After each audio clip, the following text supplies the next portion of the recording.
Hej. Jeg vil bare lige fortælle lidt om, at vi er begyndt at lave en masse video her i AB-gruppen. Til dels er vi begyndt at lægge videoer ind på Energihjem.dk, på Andelsportal.dk og Ejerportal, vores forskellige portaler, hvor der er nyheder og sådan noget også. Men så er vi også begyndt at lave en masse videoer til en side, der hedder hvtv.dk, som man kan se her.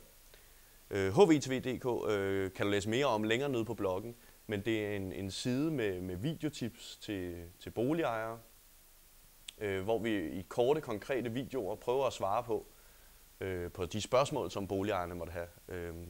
Det kan være, hvad det koster at isolere sin bolig. Det kan være, hvordan man undgår rotter. Det kan være alt muligt forskelligt. Her der er en video, hvor lang tid det tager at isolere en bolig. Vi får forskellige eksperter til at svare på spørgsmålene, og så prøver vi at lægge en masse videoer ud på siden. Vi er blevet rigtig glade for HVTV. Det har vist sig, at videoer fungerer voldsomt godt. Der er masser, der ser dem. De ser dem færdigt. Og ikke mindst så finder de med Google. Videoer ligger rigtig godt placeret i Google, og de ser flotte ud derinde og indbydende at klikke på. Så indtil videre er HVTV en stor succes for os, og vi prøver nu at få produceret en masse videoer til siden. Vi har lavet en aftale med en produktionsskole, som skal hjælpe os, som skal køre rundt til nogle af de leverandører, vi har i vores netværk, og lave en rigtig masse videoer, sådan så boligejerne forhåbentlig kan finde svar på alle deres spørgsmål inde på hvtv.dk. Forleden var vi på en videokonference også, der hed Videodage, arrangeret af nogen, der hedder 23 Videos, som hoster vores side HVTV.